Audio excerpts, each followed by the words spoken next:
Hello students, एक बार फिर से आपका फिजिक्स की क्लास में स्वागत है।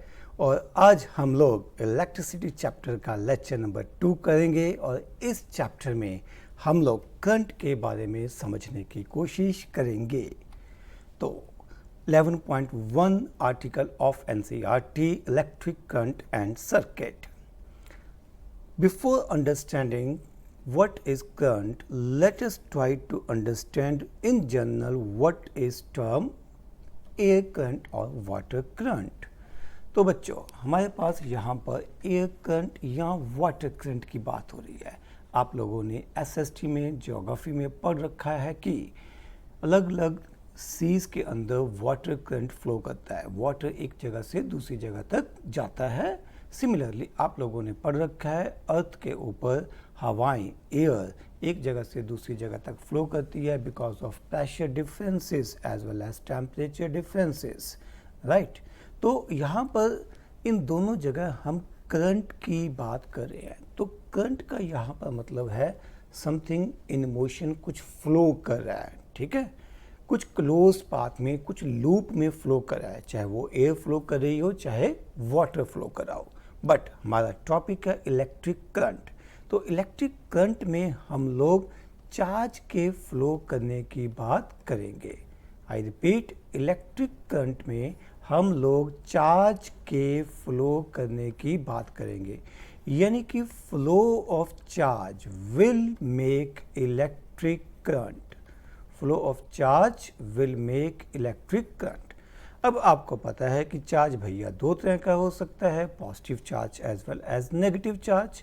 तो उसी के हिसाब से हम करंट को भी डिफाइन करेंगे। दो तरह का करंट हम डिस्कस करेंगे, conventional current and electronic current. चलिए, करंट को समझने के लिए पहले हमें थोड़ा सा समझना पड़ेगा कि कंडक्टर क्या होता है।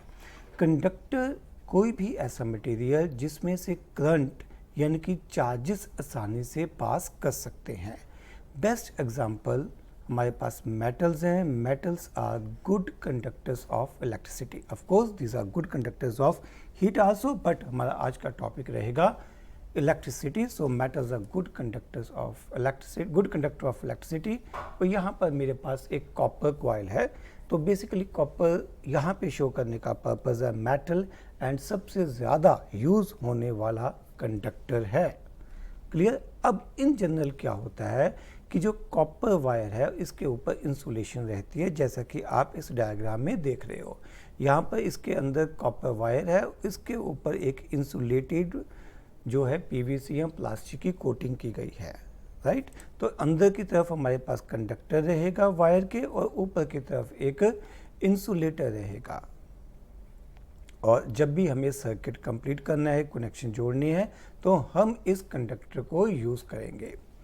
अब कंडक्टर्स की बात हो रही है, कंडक्टर्स में मेटल्स की बात हो रही है। Metals are good conductor of electricity. इनमें भी सबसे अच्छी जो है वो है silver. Silver is best conductor of electricity, but क्योंकि सिल्वर की ऑक्सीडेशन हो जाती है, सिल्वर कॉस्टली है, इसलिए हम सिल्वर को ज़्यादा यूज़ नहीं करते, ना के बराबर, ठीक है। और ऑन द अदर हैंड जब हम कॉपर की बात करते हैं तो कॉपर सेकंड बेस्ट मेटल है। इसकी कंडक्शन या इसकी कंडक्टिंग एबिलिटी, कंडक्टिंग प्रॉपर्टीज़ बेहतरीन है, इसलिए सबसे ज़्यादा दुनिया में इलेक्ट्रिसिटी को पास करने के लिए, करंट को फ्लो करवाने के लिए कॉपर को यूज़ किया जाता है। कंडक्टर के अंदर, किसी भी कंडक्टर के अंदर बहुत सारे फ्री इलेक्ट्रॉन्स होते हैं और उन फ्री इलेक्ट्रॉन्स की अवेलेबिलिटी ही जो कंडक्टर को गुड इलेक्ट्रिसिटी या ह्यूज अमाउंट ऑफ इलेक्ट्रिसिटी को कंडक्ट करने में हेल्प करती है। इस बात को हम आज के लेक्चर में ही आगे डिटेल में समझेंगे। Don't worry about this. In general हम मटेरियल्स को 3 हिस्सों में क्लासीफाई कर सकते हैं, conductors, insulators and semiconductors. Conductors कौन से मटेरियल्स, जैसे मैंने एग्जांपल ली है कॉपर, ठीक है, सिल्वर, इन जनरल मेटल्स, और कुछ अलॉयज भी हैं जिनको हम इसी चैप्टर में आगे पढ़ेंगे, that are good conductor of electricity. Insulators जो बहुत ही घटिया तरीके से इलेक्ट्रिसिटी को पास करते हैं, या सही शब्द है कि जिनमें से करंट पास ही नहीं करता, इलेक्ट्रिसिटी पास ही नहीं करती। इस तरह की एग्जांपल हो सकती है dry would, rubber, etcetera etcetera. Semiconductors जो तो ऐसे मटेरियल जो ना तो बहुत अच्छे से कंडक्टिविटी करते हैं, ना ही इंसुलेटर की तरह बुरे कंडक्टर होते हैं, somewhat in between conductors and insulators. इनकी बेहतरीन एग्जांपल होती है सिलिकॉन एंड जर्मेनियम, राइट। इसके अलावा और बहुत सारे सेमीकंडक्टर्स होते हैं, बट एलिमेंट्री सेमीकंडक्टर्स हैं silicon and germanium. Silicon and germanium को हम लोग सेमीकंडक्टर डिवाइसेस, यानी कि आज की डेट में जितने भी इलेक्ट्रॉनिक डिवाइसेस हैं, चाहे मोबाइल्स हैं, चाहे कंप्यूटर्स हैं, चाहे लैपटॉप्स हैं, चाहे एलईडीज हैं, इन सब में बनाने के लिए, इन सब को बनाने के लिए यूज़ करते हैं। बट हमें अभी फ़िलहाल जो फोकस करना है वो है कंडक्टर्स के ऊपर। कंडक्टर्स को थोड़ा सा और डिटेल में डिस्कस करेंगे। देखो बच्चों, कंडक्टर कोई भी मटेरियल हो सकता है जो चार्जेस को फ्लो करने में मदद करे, या जिसमें से चार्जेस आसानी से फ्लो कर सके।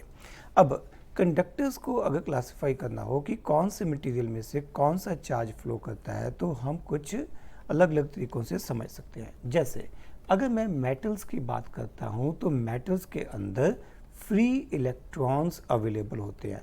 ऐसे इलेक्ट्रॉन्स जिनकी अपनी पेरेंट एटम के साथ कोई एफिनिटी, कोई प्यार, कोई मोहब्बत, कोई अट्रैक्शन नहीं है। ये फ्री इलेक्ट्रॉन्स रैंडमली मेटल के अंदर मूव करते रहते हैं, एंड जब कंडीशंस फेवर करती हैं, जब हम कुछ बैटरी अटैच करते हैं, तो ये इलेक्ट्रॉन्स एक ख़ास डायरेक्शन में मूव करना शुरू करते हैं, जिसकी वजह से हम कहते हैं कि करंट फ्लो करना शुरू हो गया। इस बात को मैं एनिमेशन के थ्रू इसी लेक्चर में आगे भी बताऊंगा। सेकंड कैटेगरी हमारे पास आती है बेटा इलेक्ट्रोलाइट्स। इलेक्ट्रोलाइट्स बेसिकली सॉल्यूशंस हैं जिनके अंदर हमारे पास पॉजिटिव एंड नेगेटिव आयंस जो हैं वो इलेक्ट्रिसिटी को कंडक्ट करते हैं। जैसे कि आपने एक सोडियम क्लोराइड का सॉल्यूशन लिया, यानी कि वाटर के अंदर सोडियम क्लोराइड को ऐड किया, तो सोडियम जो है, सोडियम आयन और क्लोराइड आयन इस तरह से टूट जाएंगे, और अब इन आयंस की वजह से इलेक्ट्रिसिटी कंडक्ट होगी। तो जब हम इस तरह के इलेक्ट्रोलाइटिक सॉल्यूशंस लेते हैं, तो उनमें इलेक्ट्रॉन्स नहीं बल्कि आयंस इलेक्ट्रिसिटी को कंडक्ट करते हैं। इसके अलावा बच्चों, जो हम बैटरीज, सेल्स यूज़ करते हैं, उन सब में भी आयंस की वजह से ही इलेक्ट्रिसिटी कंडक्ट होती है। चार्जेस एक जगह से दूसरी जगह पे मूव करते हैं, but this is within cells. Cells के बाहर नहीं, सेल्स के बाहर हम कंडक्टिंग वायर्स लगाते हैं, और कंडक्टिंग वायर्स यानी कि मेटालिक वायर्स, और मेटालिक वायर्स में तो बच्चों फ्री इलेक्ट्रॉन्स ही फ्लो करते हैं। अब अगर मैं बात करूं सेमीकंडक्टर्स की, तो सेमीकंडक्टर्स में बच्चों हमारे पास फ्री इलेक्ट्रॉन्स होते हैं, एज वेल एज एक नई टर्म पढ़ने जा रहे हो, होल्स। ये मिलके इलेक्ट्रिसिटी को कंडक्ट करते हैं। होल्स क्या हैं, अभी आपको इस बात का मन पे बोझ नहीं डालना, जस्ट कीप इन माइंड कि सेमीकंडक्टर्स में फ्री इलेक्ट्रॉन्स एंड होल्स मिलके इलेक्ट्रिसिटी को कंडक्ट करते हैं। अब अगर मैं फोर्थ कैटेगरी लूँ, तो गैसेस। गैसेस के अंदर बच्चों positive ions and free electrons मिलके इलेक्ट्रिसिटी को कंडक्ट करते हैं, यानी कि depending upon material, metal, electrolytes, semiconductors and gases, अलग अलग पार्टिकल्स हैं जो इलेक्ट्रिसिटी को कंडक्ट करते हैं, यानी कि जिनकी वजह से सर्किट में चार्ज फ्लो करता है। जैसे मेटल्स के अंदर फ्री इलेक्ट्रॉन्स, इलेक्ट्रोलाइट्स के अंदर positive and negative ions, semiconductors के अंदर electrons and holes, and gases के अंदर positive ions and electrons, right. अब हम यहाँ पे डिस्कस करने वाले हैं switch. We are going to discuss switch. ये स्विच क्या होता है, इसको स्विच भी कहते हैं, यहाँ की भी कहते हैं। आपके पास एक बैटरी है, टॉर्च है। टॉर्च कैसे काम करती है? टॉर्च के ऊपर ये एक स्विच लगा होता है, जिसको फिजिक्स में हम जनरली की शब्द के साथ डिस्कस करेंगे। जैसे ही आप इस स्विच को प्रेस करते हो, स्लाइड करते हो, तो आपकी टॉर्च का बल्ब स्विच ऑन हो जाता है। तो इस स्विच का काम है क्या? स्विच में ऐसा क्या होता है कि हमारा बल्ब एकदम से स्विच ऑन हो जाता है, ग्लो करना शुरू कर देता है? देखो बच्चों, स्विच इज़ नथिंग बट एक ऐसा सर्किट का हिस्सा है जो सर्किट को कंप्लीट या कट कर देता है। हमारे घरों में लगे हुए स्विच भी यही काम करते हैं। इसको समझने के लिए मेरे पास यहाँ पर एक बहुत ही शानदार की है जो कि हम स्कूल लैब में भी यूज़ करते हैं। आप लोग यहाँ पर ये दो मेटल के पीस देख सकते हो, कॉपर के पीस देख सकते हो। इन दोनों के बीच में होल है, होल में यहाँ पर भी आप लोग गैप देख सकते हो, यानी कि ये दो मेटल के पीस आपस में जुड़े हुए नहीं हैं। मीन्स अगर इलेक्ट्रॉन्स यहाँ से आ रहे हैं, करंट आ रहे हैं, तो करंट इस एंड से दूसरी तरफ फ्लो नहीं कर सकता, यानी कि कॉपर के एक पीस से दूसरे पीस की तरफ करंट फ्लो नहीं कर सकता, क्योंकि बीच में कोई कंडक्टिंग पाथ ही नहीं है, बीच में स्विच जुड़ा ही नहीं हुआ, मेटल का कांटेक्ट कंप्लीट नहीं है। अब इस तरह की सिचुएशन को हम कहते हैं कि की इज ओपन। अभी स्विच ओपन है, की ओपन है, अब इस समय सर्किट में करंट फ्लो नहीं कर सकता, सर्किट कंप्लीट ही नहीं है। अब यहाँ पर देखिए, ये मैंने की इसके अंदर इंसर्ट कर दी, ये भी मेरे पास कॉपर का पीस है। अब कांटेक्ट यहाँ से होते हुए यहाँ से होता हुआ कंप्लीट हो गया, राइट, यानी कि अब करंट इस तरीके से फ्लो कर सकता है। अब मैं कह सकता हूँ कि जो की है, की इज क्लोज्ड, अब सर्किट में करंट फ्लो करेगा। आप साइड में ये दो टर्मिनल्स देख सकते हो, इन दो टर्मिनल्स के साथ हम कनेक्टिंग वायर्स लगाते हैं, कॉपर की वायर यहाँ पे जोड़ देते हैं, ठीक है। यहाँ पर भी वायर नीचे जोड़ के ऊपर से इन स्क्रूज को टाइट कर दिया जाता है, राइट। तो हमारे पास जो स्विच है उसका काम क्या होता है, इस बात को कंट्रोल करना कि कब सर्किट में करंट फ्लो करेगा और कब सर्किट में करंट फ्लो नहीं करेगा। हमारे लिए इसका सिंबल क्या होता है, अगर हम इस तरह से दो ब्रैकेट्स के बीच में गैप छोड़ देते हैं तो हम कहते हैं कि की इज ओपन या स्विच इज ओपन या सर्किट इज ओपन। सभी शब्द, सभी टर्मिनोलॉजीज इक्वली गुड हैं। स्विच इज ओपन या आप कह सकते हो सर्किट इज ओपन। सर्किट का मतलब क्या होगा कि अभी सर्किट में करंट फ्लो नहीं कर रहा, अभी आपका इलेक्ट्रिक सर्किट कंप्लीट नहीं है, राइट। अगर आप यहाँ पर एक डॉट लगा देते हो तो ये डॉट सिग्निफाई करेगा कि स्विच अब क्लोज हो गया है। This is symbol to represent closed switch या क्लोज्ड की। इसके अलावा और सिंबल भी यूज़ किए जा सकते हैं, we will use these two symbols, but इस तरह से भी सिंबल यूज़ किए जा सकते हैं। ये रिप्रेजेंट करता है ओपन स्विच को, this represent open switch, right. और दूसरा सिंबल अगर आप ऐसे जोड़ देते हो, यहाँ पे देखो आपको ये दो पॉइंट्स मार्क करने हैं, तो ये रिप्रेजेंट करेगा हमारे पास closed switch, right. Open switch, close switch. तो सिर्फ एक मेटल का कांटेक्ट है, अगर ये जुड़ा हुआ नहीं है, यहाँ पे गैप है, तो सर्किट में करंट फ्लो नहीं कर सकता। जैसे हम इसको यहाँ पे नीचे जोड़ देते हैं इस डायग्राम में जो कि विजिबल है, तो सर्किट में करंट पास करना शुरू कर देगा।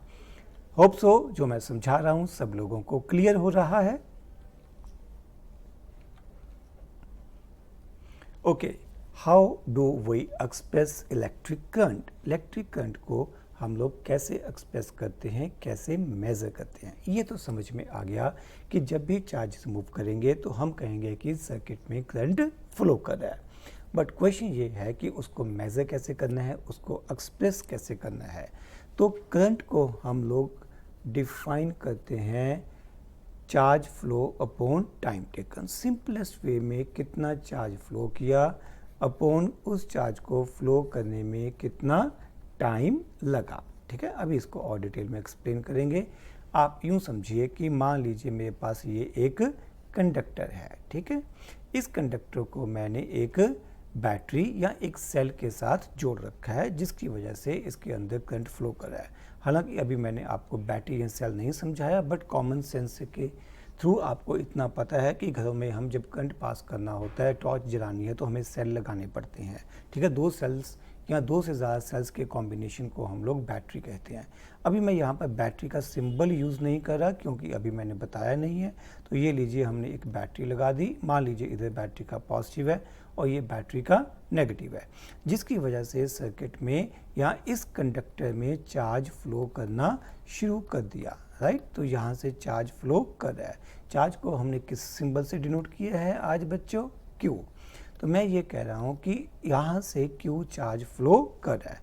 समझने के लिए आप यहाँ पे एक क्रॉस सेक्शन ले सकते हैं, ठीक है। ये एक क्रॉस सेक्शन है, तो इस क्रॉस सेक्शन में से क्या फ्लो किया, चार्ज। कितना चार्ज फ्लो किया, क्यू। कितने टाइम में, इन टाइम टी। तो हमने देखा कितना चार्ज कितने टाइम में फ्लो किया, तो चार्ज जो फ्लो किया upon time taken, this is equal to current. Current के लिए हम लोग सिंबल यूज करते हैं I. In general we use capital I, but you may use small I also. Current is equal to charge upon time.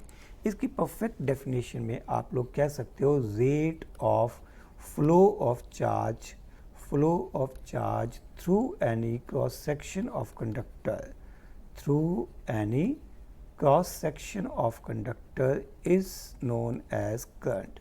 Through any cross section of conductor is known as current, is known as current. Rate of flow of charge, ठीक है। कितना charge flow किया, कितने time में flow किया, I is equal to Q by T.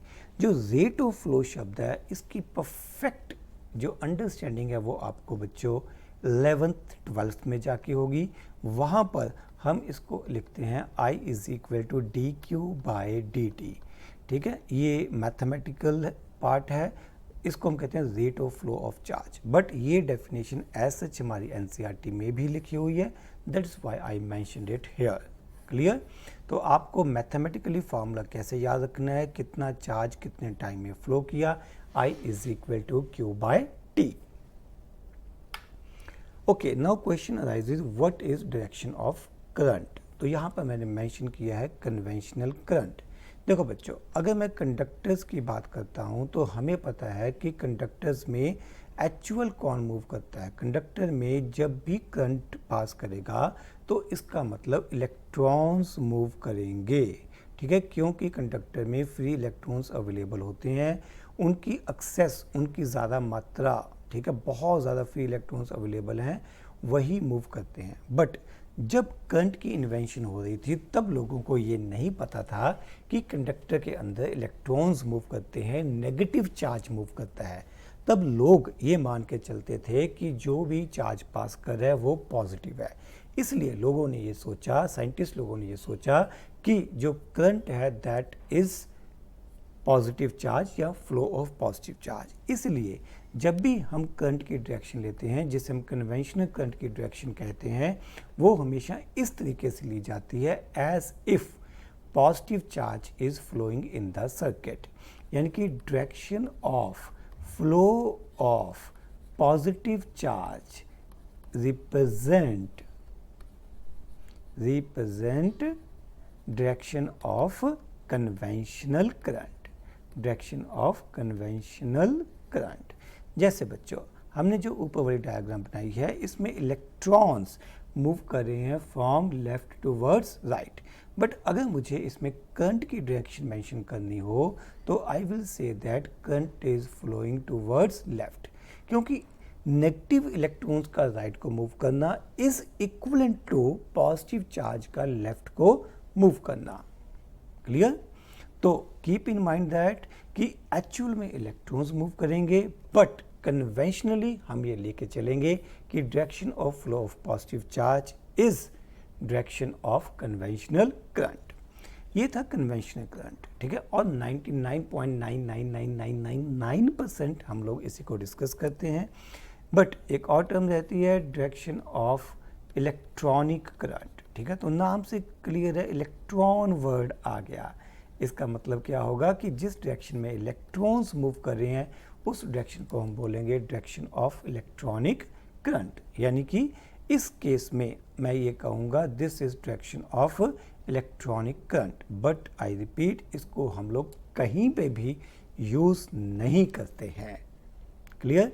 One very important thing, बेशक current के साथ डायरेक्शन एसोसिएटेड है, but still current is a scalar quantity, क्योंकि ये वेक्टर अलजेब्रा फॉलो नहीं करती, वेक्टर के लॉज को फॉलो नहीं करती ये क्वांटिटी, इसीलिए हम इसको स्केलर क्वांटिटी मानते हैं। इसमें इम्पॉर्टेंट सिर्फ क्या होता है क्या करंट क्लॉकवाइज फ्लो कर रहा है या एंटी क्लॉकवाइज फ्लो कर रहा है, क्लॉकवाइज या एंटी क्लॉकवाइज।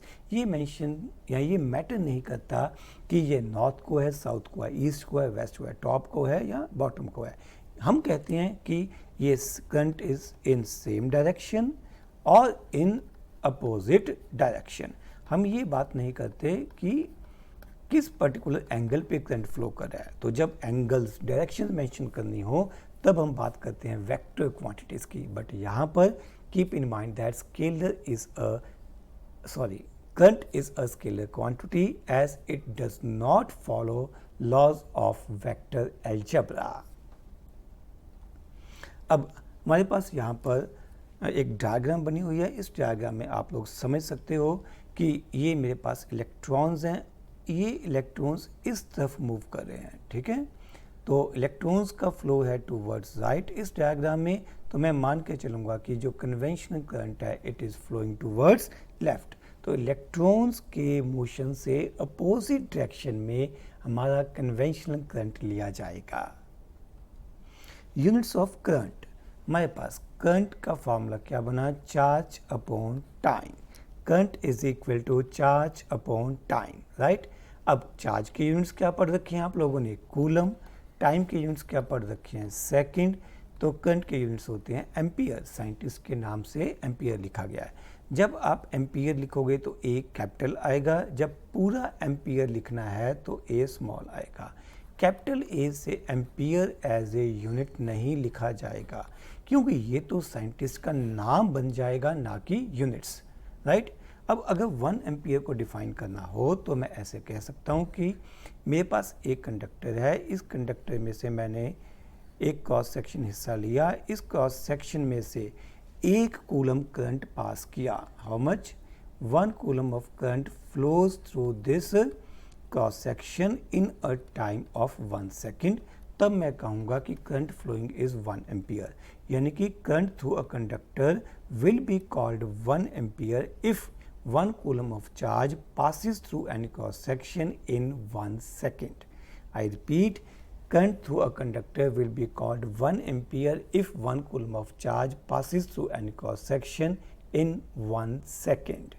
1 एम्पियर एक्चुअली बहुत बड़े यूनिट्स हैं। आप लोगों ने पिछले लेक्चर में पढ़ा था कि 1 कूलम का मतलब होगा 6.25 इंटू 10⁻18 इलेक्ट्रॉन्स, ठीक है, या positive charges what ever it is, ठीक है। तो अब इतने इलेक्ट्रॉन्स का 1 सेकंड में किसी क्रॉस सेक्शन से पास करना, ये बहुत बड़ी वैल्यू होगी। इसलिए जब हम लोग अपने न्यूमेरिकल्स करेंगे तो हमें अक्सर मिली एम्पियर या माइक्रो एम्पियर टर्म्स मिलेंगी। मिली का मतलब होगा 10⁻³ और माइक्रो का मतलब होगा 10⁻⁻6। तो ये टर्म्स हमें ध्यान में रखनी है। ओके, यहाँ पर करंट को मेज़र करने के लिए हम जिस डिवाइस को यूज़ करते हैं that device is known as ammeter. आप लोग मेरे पास इस डायग्राम में 3 तरह के एमीटर देख पा रहे हो। इसमें ए लिखा हुआ है, इसमें माइक्रो एम्पियर लिखा हुआ है, इसमें मिली एम्पियर लिखा हुआ है।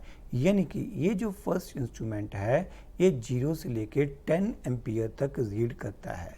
0 एम्पियर से लेके 10 एम्पियर तक रीड करता है। इसकी लीस्ट काउंट की वैल्यू कितनी है? लीस्ट काउंट क्या होता है? वो कम से कम रीडिंग जो कोई इंस्ट्रूमेंट रीड कर सकता है। इसे समझने के लिए मैं यहाँ पे बात करता हूँ। यहाँ पर 0 से लेके 2 के बीच में हमारे पास 10 डिविजन्स हैं, 1 2 3 4 5 6 7 8 9 10। तो 0 से लेके 2 एम्पियर, ये 0 एम्पियर है, लिखा नहीं होता, यूनिट्स तो यहाँ पे मेंशन कर दिए गए हैं। 0 से 2 एम्पियर के बीच में 10 डिवीजन है। पहली को 0 काउंट करना है, 1 डिवीजन 2 3 4 5। फिफ्थ थोड़ी सी बड़ी होगी, ये वाली देखो, फिफ्थ आपको थोड़ी सी बड़ी दिखाई देगी, 6 7 8 9 एंड 10, राइट। अब मैं कह सकता हूँ कि 10 divisions is equal to 2 ampere. तो 1 डिवीजन की वैल्यू बच्चों कितनी हो जाएगी? 2/10 एम्पियर, यानी कि 0.2 एम्पियर। तो मैं कह सकता हूँ कि हमारे इस इंस्ट्रूमेंट की लीस्ट काउंट 0.2 एम्पियर होगी, यानी कि ये कम से कम 0.2 एम्पियर करंट को मेज़र करेगा, 0.2 एम्पियर करंट को रीड करेगा। ओके, अब इस मीटर को रीड करना सीखते हैं। तो इसके लिए मैं मान लेता हूँ कि मेरे पास फ़िलहाल ये वाला जो पॉइंटर है ये यहाँ पे आ गया है, ठीक है। ये कहाँ पे है? 2 के बाद थर्ड डिवीज़न पे, जो क्लियरली विजिबल नहीं है। तो ये 2 आ गया, 2 के बाद थर्ड डिवीज़न पे ये पॉइंटर पहुँच चुका है। आपको बताना है कि अभी रीडिंग कितनी होगी। देखो 2 का मतलब है ये 2 एम्पियर, तो 2 एम्पियर से रीडिंग कुछ ज़्यादा होगी। 2 से कितनी डिवीज़न ज़्यादा होगी? 2 एम्पियर प्लस 3 डिवीज़न हो जाएगी। और हमने अभी अभी पढ़ा था कि एक डिवीज़न की वैल्यू यहाँ पर 0.2 एम्पियर है, तो ये 2 एम्पियर प्लस 0.6 एम्पियर यानी कि 2.6 एम्पियर हो जाएगा। तो इस तरीके से आप इस इंस्ट्रूमेंट से रीडिंग ले सकते हो। क्लियर? अब जो अगला इंस्ट्रूमेंट है इसमें मेरे पास क्या है? माइक्रो एम्पियर है। माइक्रो एम्पियर का मीनिंग बच्चों क्या होगा कि ये कम से कम जो रीड कर रहा है वो माइक्रोज में है। जैसे 0 से लेकर 20 तक फोकस करो, 0 से लेकर 20 तक आपके पास 10 डिविजन्स हैं। So 10 division is equal to 20 micro ampere. बच्चों यहाँ पे यूनिट्स लिखे नहीं हुए, यूनिट्स एक ही बार लिखे हुए हैं माइक्रो एम्पियर, ये माइक्रो एम्पियर ही है। तो 10 से लेके 10 division is equal to 20 microampere, which means that 1 division is equal to 2 microampere. तो इस इंस्ट्रूमेंट की लीस्ट काउंट हमारे पास यानी कि 1 डिवीज़न की वैल्यू 2 माइक्रोएम्पियर हो जाएगी। अब इस बात को और बेहतर ढंग से समझते हैं कि अगर मान लीजिए मेरा पॉइंटर समवट यहाँ पे आता है, 7th डिवीज़न पे आता है, तो 7th डिवीज़न का मतलब रीडिंग की वैल्यू क्या होगी? तो करंट की वैल्यू क्या होगी? रीडिंग ऑफ इंस्ट्रूमेंट यानी कि करंट की वैल्यू 7 डिवीजन्स। एक डिवीज़न कितनी है भैया? 2 माइक्रो एम्पियर। तो 7 डिवीज़न का मतलब होगा 14 micro ampere current is read by this instrument, right. अब ये इंस्ट्रूमेंट थोड़ा डिफरेंट है, थोड़ा हटके है। क्या चीज़ है इसमें हटके? अगर आप लोग देखोगे तो इसके दोनों तरफ रीडिंग्स है।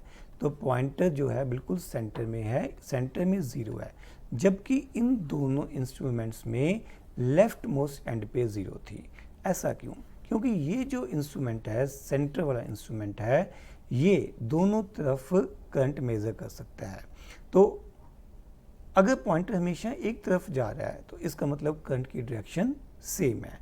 बट अगर किसी केस में पॉइंटर उल्टी तरफ चला जाए तो इसका मतलब होगा करंट पिछले केस से अपोजिट डायरेक्शन में फ्लो कर रहा है। करंट पिछले केस से अपोजिट डायरेक्शन में फ्लो कर रहा है।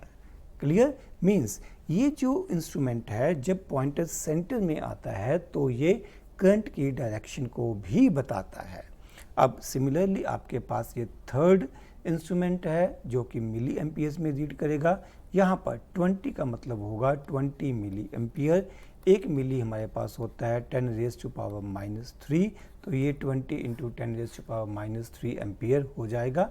इस केस में भी थोड़ा दिमाग लगाइए, आपको लीस्ट काउंट की वैल्यू मिल जाएगी। You will get least count is equal to 2 milli ampere.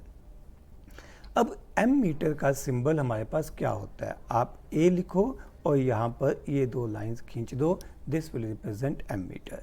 ये 2 लाइंस बेसिकली इन 2 टर्मिनल्स को रिप्रेजेंट करने के लिए है। एक तरफ पॉजिटिव लिख दीजिए, एक तरफ नेगेटिव लिख दीजिए। यहाँ पर नोटिस करिए रेड कलर पॉजिटिव के साथ और ब्लैक कलर के साथ नेगेटिव साइन है, ठीक है। ये एक स्टैंडर्ड कन्वेंशन है और थ्रू आउट पूरी क्लास में यानी कि सभी लेक्चर्स में और अपने लैब में आप लोग यही मिलेगा आपको, सब जगह यही सेम कन्वेंशंस यूज़ होंगी, राइट।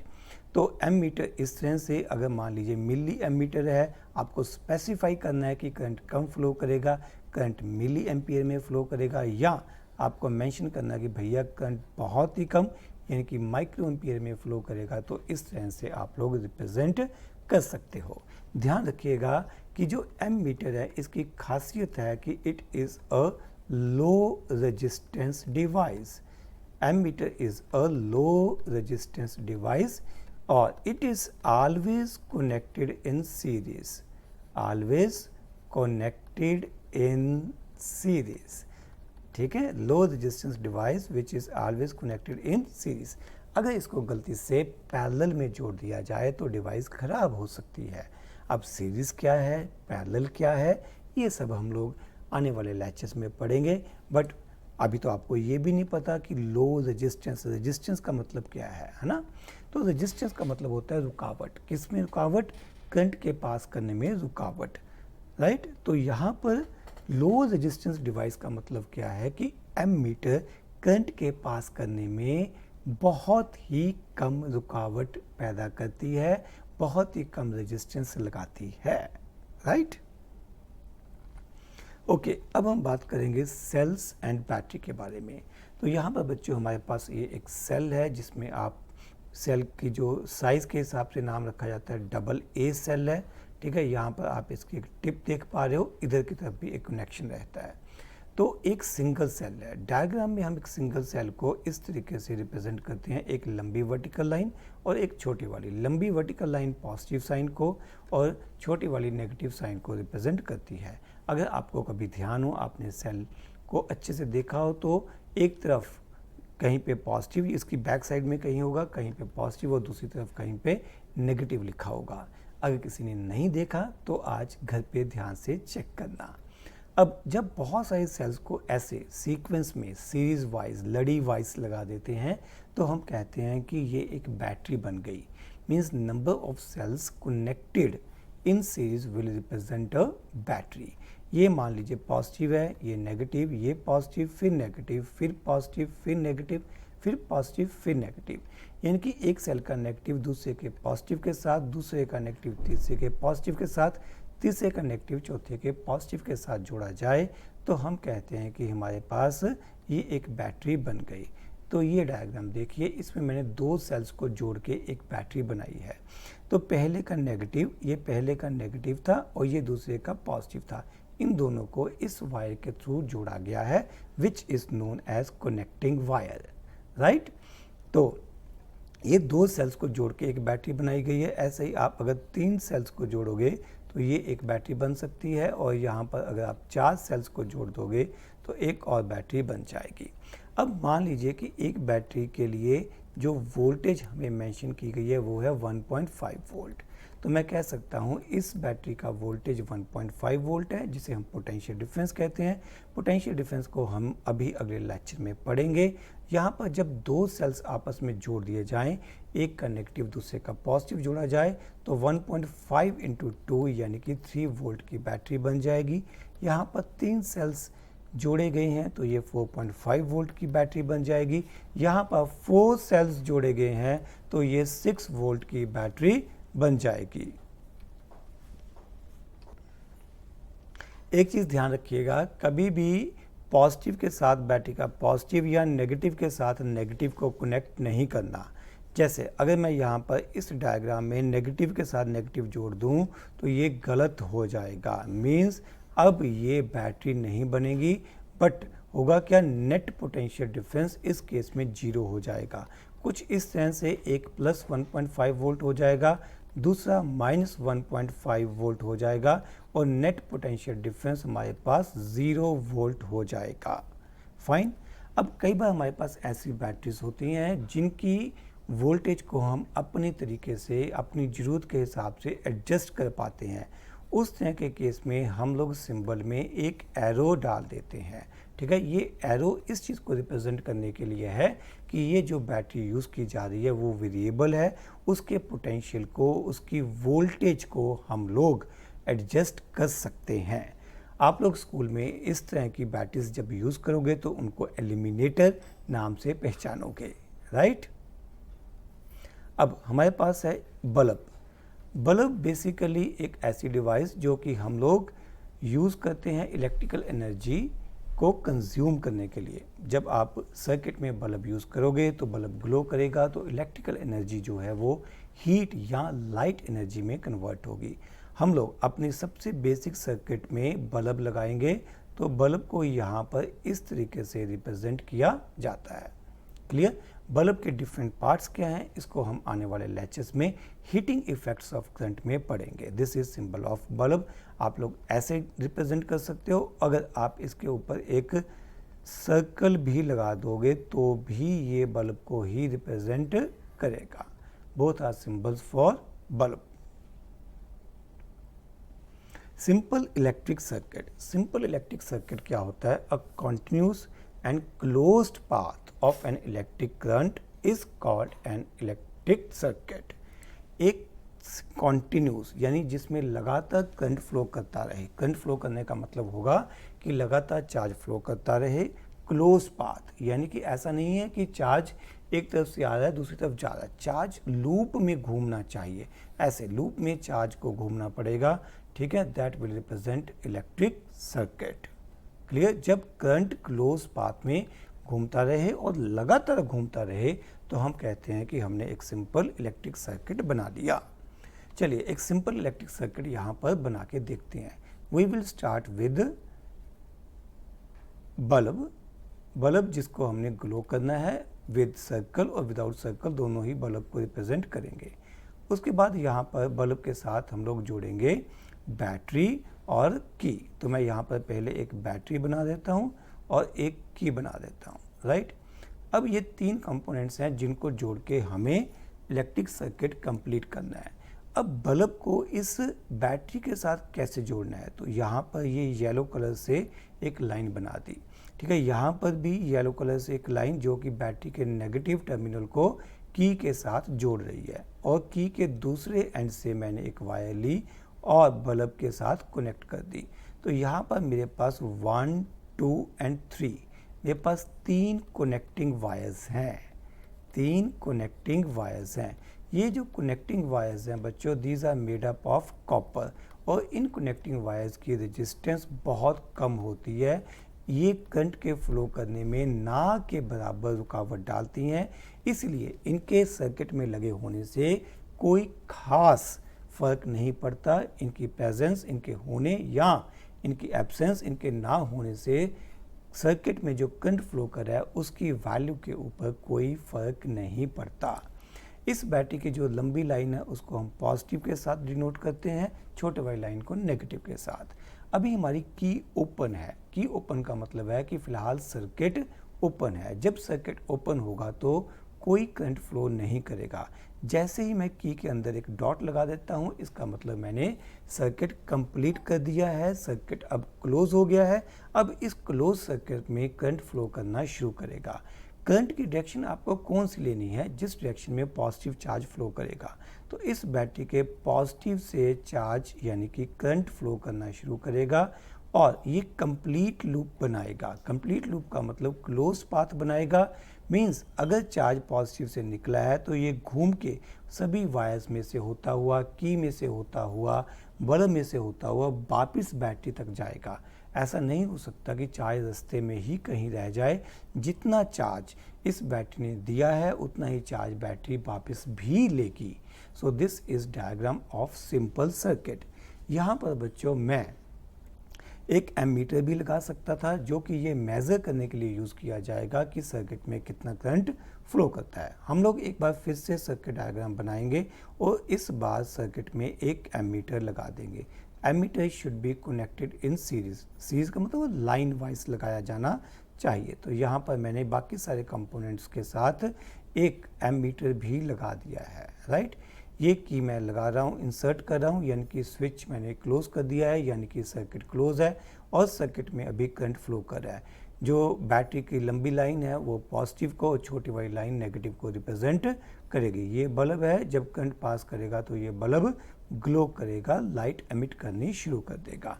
अब सर्किट में कनेक्टिंग वायर्स कहाँ से कहाँ तक हैं? Let us count. बल्ब से लेके एक बैटरी तक हो गई, दूसरी बैटरी के नेगेटिव से की तक हो गई, तीसरी की से लेके एमीटर तक हो गई, चौथी एमीटर से लेके बल्ब तक हो गई। तो कुल मिला के 4 कनेक्टिंग वायर्स के थ्रू इस सर्किट को कंप्लीट किया गया है।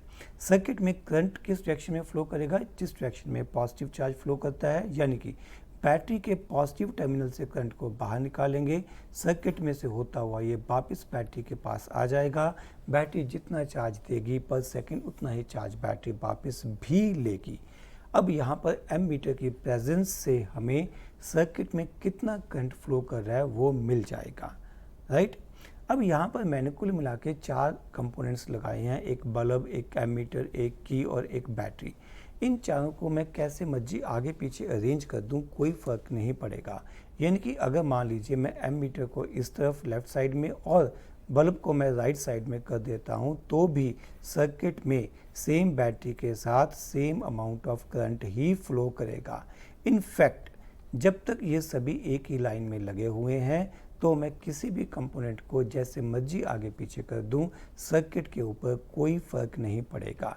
चलिए मैं अब एमीटर के साथ एक की लगा देता हूं और की के साथ दूसरी तरफ एक बल्ब और इधर मैंने बैटरी लगा दी। अब मैंने काफ़ी पार्ट्स को इधर उधर कर दिया है, but it will not effect working of circuit and current पहले की तरह फ्लो करता रहेगा। करंट पॉजिटिव से शुरू होगा और बैटरी के नेगेटिव तक पहुंचेगा। जितना करंट बैटरी ने पॉजिटिव ने रिलीज़ किया उतना ही करंट बैटरी तक वापस आएगा। उम्मीद करता हूं कि आपको ये सिंपल इलेक्ट्रिक सर्किट समझ में आ गया होगा। चलिए एक न्यूमेरिकल है, एनसीईआरटी की एग्जाम्पल नंबर 12.1 है। A current of 0.5 ampere is drawn by a filament of an electric bulb for 10 minutes. Find the amount of charge that flows through the circuit. Current की डेफिनेशन है charge upon time. हमसे question में charge पूछा गया है, charge को लिखेंगे current into time. Current की वैल्यू 0.5 एम्पियर दे रखी है और टाइम 10 मिनट दे रखा है। 10 मिनट को सेकंड में कन्वर्ट करने के लिए हम 60 से मल्टीप्लाई करेंगे, 0.5 multiply by 600, this comes out 300 coulomb. So 300 coulomb of charge will flow through a circuit या through electric bulb when 0.5 ampere of current flows through 10 minutes for 10 minutes. What does an electric circuit mean? हमने अभी definition पढ़ी कि अगर एक closed path में continuous current flow करे तो हम कहेंगे कि एक इलेक्ट्रिक सर्किट बना हुआ है। हमने अभी एक इलेक्ट्रिक सर्किट बनाया था जिसमें हमने एक बल्ब के साथ एक बैटरी और एक की लगाई थी। जब तक की ओपन है तो मैं कहूँगा करंट फ्लो नहीं कर रहा, सर्किट इज ओपन। जैसे ही की इंसर्ट होगी करंट फ्लो करना शुरू कर देगा। करंट बैटरी के पॉजिटिव से बाहर आएगा। ध्यान रखिए ये जो करंट के एरोस में डाल रहा हूँ ये पॉजिटिव डायरेक्शन, पॉजिटिव चार्ज के फ्लो करने की डायरेक्शन है, ठीक है। एक्चुअल में इलेक्ट्रॉन्स मूव करेंगे। अगर मुझे यहाँ पे इलेक्ट्रॉन्स की डायरेक्शन रिप्रेजेंट करनी हो तो इलेक्ट्रॉन्स अपोजिट डायरेक्शन में जा रहे होंगे, राइट। इलेक्ट्रॉन्स कुछ इस तरीके से जा रहे होंगे। हमारा करंट जो है वो फ्लो कर रहा है एंटी क्लॉकवाइज, तो जो करंट है वो एंटी क्लॉकवाइज है और इलेक्ट्रॉन्स इसका मतलब क्लॉकवाइज डायरेक्शन में मूव कर रहे होंगे। Define the unit of current. हम लोगों ने 1 एम्पियर को डिफाइन किया है। 1 ampere is equal to 1 coulomb upon 1 second. हमने कहा था कि किसी वायर में से पास करने वाले करंट को 1 एम्पियर कहा जाएगा अगर 1 कूलम चार्ज 1 सेकेंड में पास करे। Calculate the number of electrons constituting 1 coulomb of charge. हमने फॉर्मूला पढ़ा था पिछले लेक्चर में, Q is equal to N into E। कितने इलेक्ट्रॉन्स मिलके 1 कूलम चार्ज बनाएंगे। चार्ज की वैल्यू 1 कूलम है, कितने इलेक्ट्रॉन्स N काउंट करना है और 1 इलेक्ट्रॉन के ऊपर चार्ज होता है 1.6 into 10 raise to power minus 19 coulomb. यहाँ से N की वैल्यू क्या बनेगी 1 upon 1.6 into 10 raise to power minus 19। ये कैलकुलेशन आप लोग खुद कर लोगे and this value comes out 6.25 into 10 raise to power 18। तो 6.25 into 10 raise to power 18 electrons will make 1 coulomb of charge. How does a metal conduct electricity. आखिर metals के अंदर इलेक्ट्रिसिटी कंडक्ट कैसे होती है। तो यहाँ पर मेरे पास एक जिप फाइल है, एक एनिमेशन है जिसमें आप लोग देख पा रहे हो जेड कलर के सर्कल्स। जेड कलर के सर्कल बेसिकली बता रहे हैं एटम्स और जो मूव करे छोटे छोटे पार्टिकल्स हैं ये दिखा रहे हैं हमारे पास इलेक्ट्रॉन्स। तो यहाँ पर फ्री इलेक्ट्रॉन्स रैंडमली मूव कर रहे हैं, इनके एक पर्टिकुलर डायरेक्शन में मोशन नहीं है।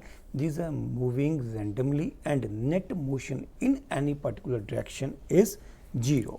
आप ऐसे समझ सकते हो कि मान लीजिए मेरे पास ये एक कॉपर की वायर है, इस कॉपर की वायर के अंदर मेरे पास बहुत सारे कॉपर के एटम्स हैं, ठीक है। कॉपर के एटम्स में आउटरमोस्ट ऑर्बिट में इलेक्ट्रॉन्स रहते हैं और उन इलेक्ट्रॉन्स का अपने पेरेंट एटम के साथ कोई प्यार मोहब्बत, कोई एफिनिटी, कोई अट्रैक्शन नहीं होती।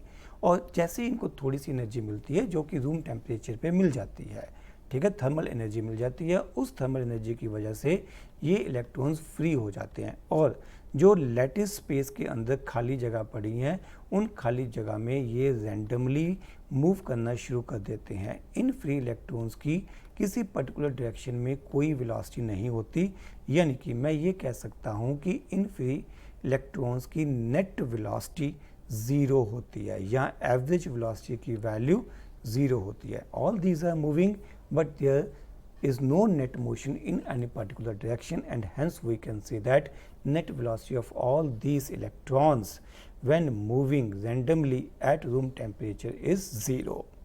Clear?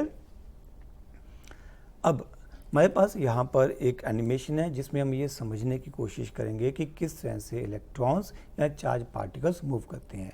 इस एनिमेशन में आप लोग इस तरफ एक बल्ब देख पा रहे हो, राइट, और इस बल्ब के साथ आपको यहाँ पे दिखाई दे रहा है एक बैटरी एंड कुछ कनेक्टिंग वायर्स। यहाँ पर आपको स्विच दिखाई दे रहा है। जैसे स्विच ओपन होता है तो सर्किट में करंट फ्लो करना, चार्जेस मूव करना बंद कर देते हैं। जैसे स्विच क्लोज होता है सर्किट में करंट फ्लो करना शुरू हो जाता है, चार्जेस मूव करना शुरू हो जाते हैं। जैसे स्विच ऑन होता है आप लोग यहाँ पे नोटिस कर सकते हो कि बल्ब ग्लो करना शुरू कर देता है, यानी कि जैसे ही स्विच क्लोज होगा, सर्किट क्लोज होगा, पार्टिकल्स की मूवमेंट शुरू हो जाएगी, बल्ब ग्लो करना शुरू कर देगा। जैसे स्विच ऑफ होगा, बल्ब ग्लो करना बंद कर देगा, पार्टिकल्स यानी कि इलेक्ट्रॉन्स की मूवमेंट बंद हो जाएगी।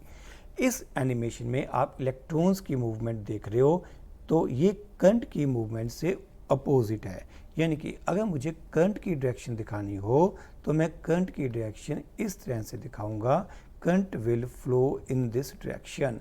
कौन सी डायरेक्शन हो गई? इस केस में करंट इस तरह से फ्लो कर रहा है, यानी कि क्लॉकवाइज डायरेक्शन में, जबकि जो इलेक्ट्रॉन्स का मोशन है ये उससे उल्टा है। Electrons are moving in anti clockwise direction, ठीक है, क्योंकि जो हमारा रूल है, कन्वेंशन करंट की डायरेक्शन है, that is direction of motion of positive charge.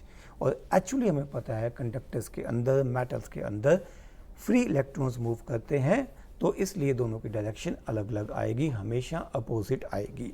Clear?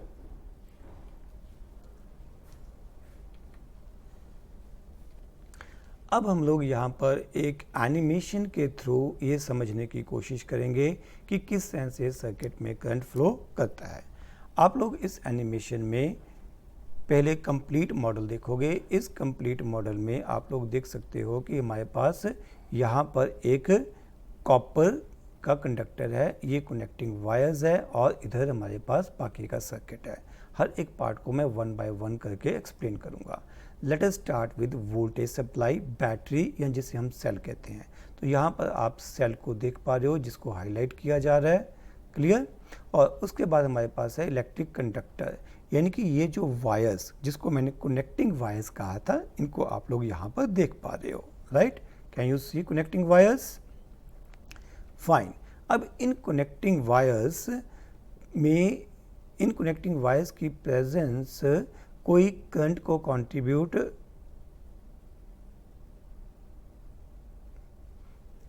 In connecting wires की वजह से ही सर्किट में करंट फ्लो करता है, बट इन कनेक्टिंग वायर्स की प्रेजेंस सर्किट में करंट की अमाउंट को इन्फ्लुएंस नहीं करती है। Next we have circuit closure. ये switch, this switch act as circuit closure, जिसको हमने डायग्राम में सिंपल एक डॉट के साथ ऑन या ऑफ करने के लिए रिप्रेजेंट किया था। कभी स्विच ऑफ स्टेट में होगा, कभी स्विच ऑन में होगा। स्विच ऑफ का मतलब होगा सर्किट में करंट पास नहीं कर रहा, स्विच ऑन का मतलब होगा सर्किट में करंट पास करना शुरू हो चुका है, सर्किट अब क्लोज हो चुका है। क्लियर? अब हम देखते हैं स्ट्रक्चर ऑफ कंडक्टर। तो ये हमारे पास कंडक्टर है बेटा, इस कंडक्टर को जूम करके देख रहे हैं।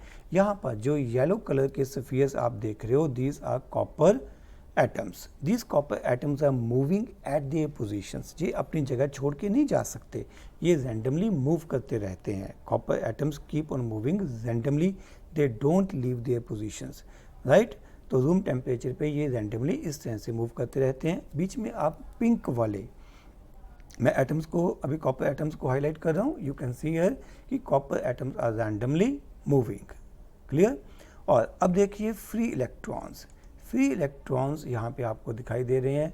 जब सर्किट में करंट फ्लो करता है तो फ्री इलेक्ट्रॉन्स सर्किट में मूव कर रहे हैं। अभी देखिए इस समय करंट फ्लो नहीं कर रहा, इन वायर्स में से कोई इलेक्ट्रॉन पास नहीं कर रहा, तो यहाँ पर ये जो इलेक्ट्रॉन्स हैं ये रैंडमली जिगजैग पाथ फॉलो कर रहे हैं, इनका किसी भी पर्टिकुलर डायरेक्शन में कोई मोशन नहीं है। बट जैसे ही करंट पास करना शुरू करता है वैसे ही आप देखिए इलेक्ट्रॉन्स एक पर्टिकुलर डायरेक्शन में मूव करना शुरू कर रहे हैं।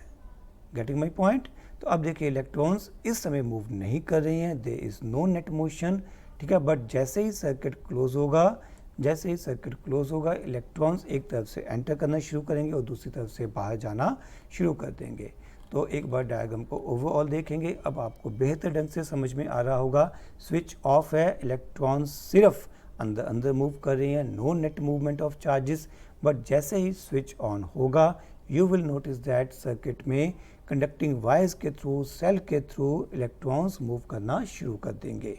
उम्मीद करता हूँ कि ये एनिमेशन आपको किस तरह से सर्किट काम करता है, किस तरह से सर्किट में इलेक्ट्रॉन्स फ्लो करते हैं समझने में मदद करेगी।